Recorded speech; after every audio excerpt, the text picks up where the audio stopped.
And for our third part, less clear-cut choices.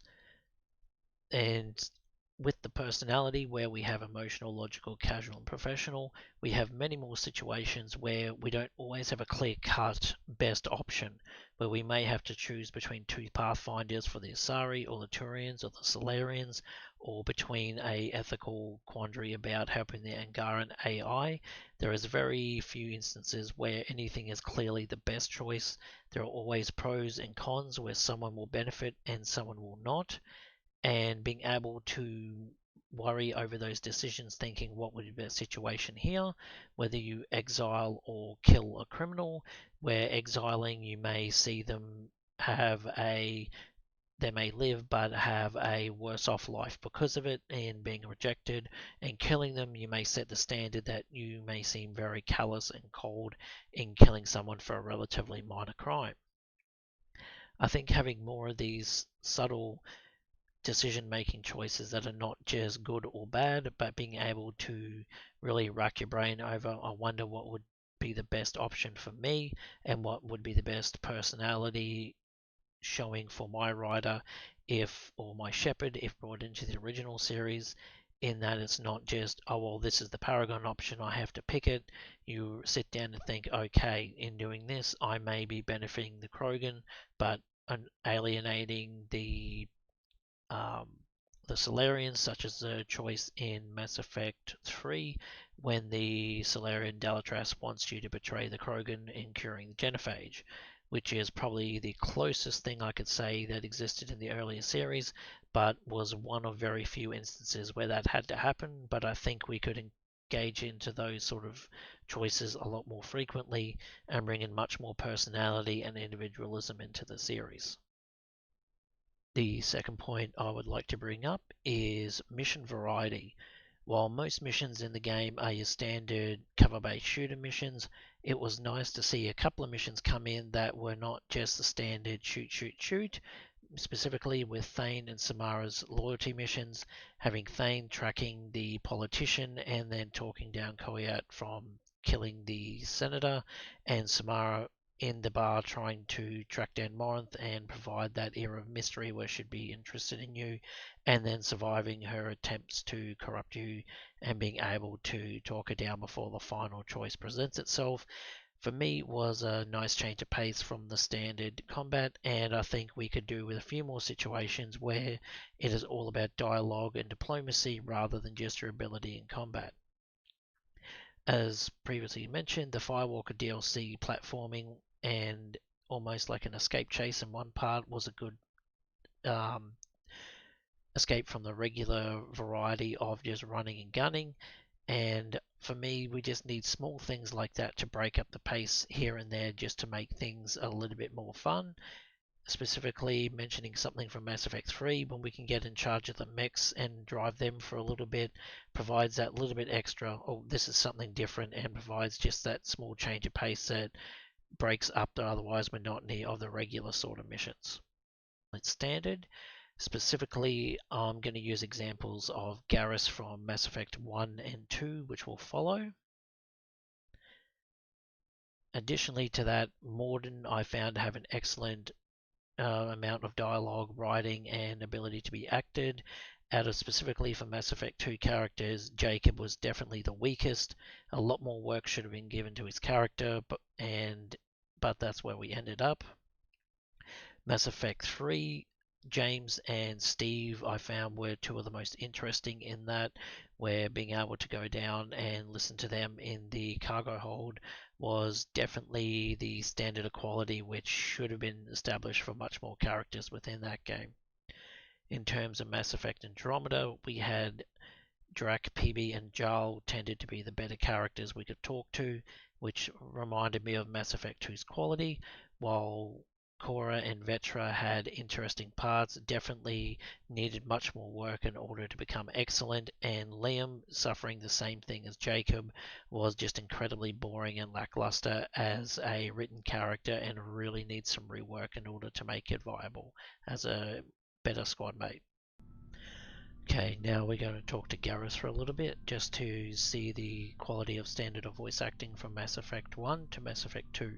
By no means is it bad, but is just a little bit less lacking than the quality that we see for Mass Effect 2, so for reference. Commander, I wanted to thank you. What for, Garrus? For everything. Taking me with you, letting me be part of your team. I've learned a lot. I've thought a lot about what you've told me. About not sacrificing innocence to achieve the goal. About finding the best way through, not just the fastest. And I've been thinking about Dr. Saleon, too. I'd convinced myself that he deserved to die, but then I started thinking about why I wanted him dead. I realized it wasn't because of what he did to those people. That was part of it, but I think most of it was because he got away from me. He escaped under my watch, and I didn't like that. I let it become personal. I'm glad you see it that way. Keep that in mind when we meet Saren. Don't worry, Commander. I will. Okay, now we're going to look at Garrus's dialogue and emotive range in Mass Effect 2, where we've had a slightly better ability from the writers to flesh out the character a bit more, and Brandon Keener has brought out a lot more out of Garrus's dialogue. Got a minute? Sure, just killing time anyway. I wanted to thank you again for your help with Sidonis. Whatever happens with the Collectors or the Reapers or whoever else comes after us, I know you'll get the job done. I couldn't do this without you, Garrus. Sure you could. Not as stylishly, of course. It's strange going into a suicide mission on a human ship. Your people don't prepare for high-risk operations the way Turians do. I thought you'd be used to high-risk operations on human ships. I mean, think about trekking Saren to Ilos. Sure, but that was quick. We raced out, landed, blew up some Geth, and saved the galaxy. This time we've got Miranda and Cerberus and that AI all telling us what we're up against. I think I preferred blind optimism. Honestly, Garrus, what do you think our chances are? Honestly, the Collectors killed you once, and all they did is piss you off. I can't imagine they'll stop you this time. But an unmapped area, advanced technology, and the Collectors. We're going to lose people. No way around that. Not a happy analysis, I know. Don't worry. I won't spread it around. And I'm with you regardless. Do you ever regret leaving CSAC or the Turian military? Not for a minute. When it comes down to it, Shepard, I don't think I'm a very good Turian. When a good Turian hears a bad order, he follows it. He might complain, but he knows his place. I just don't see the point in staying quiet and polite. Not when the galaxy is at stake. How do Turian crews get ready for high-risk missions? With violence, usually. Turian ships have more operational discipline than your alliance, but fewer personal restrictions. Our commanders run us tight, and they know we need to blow off steam. Turian ships have training rooms for exercise, combat sims, even full-contact sparring. Whatever lets people work off stress. You mean Turian ships have crewmen fighting each other before a mission? It's supervised, of course. Nobody's going to risk an injury that interferes with the mission, and it's a good way to settle grudges amicably. I remember right before one mission, we were about to hit a Batarian pirate squad. Very risky. This recon scout and I had been at each other's throats. Nerves, mostly. She suggested we settle it in the ring. I assume you took her down gently? Actually, she and I were the top-ranked hand-to-hand specialists on the ship. I had reach, but she had flexibility. It was brutal. After 9 rounds, the judge called it a draw. There were a lot of unhappy bettors in the training room. We ended up holding a tiebreaker in her quarters. I had reach, but she had flexibility. More than one way to work off stress, I guess. So there we have Garrus's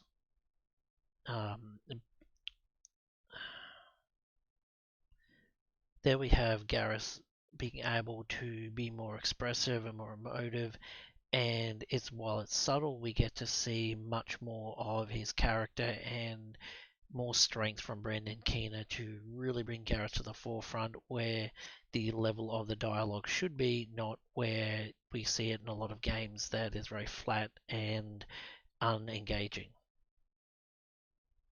And that's our 3 points for Mass Effect 2. If there is anything that you think that I've missed as a key point to Mass Effect 2, anything you agree or disagree with, I'd love to see a comment below and discuss with you further things from Mass Effect 2 that would need to be set as a standard for any Mass Effect game or Trilogy Remake in the future. Thank you for watching, and I'll see you around the Citadel.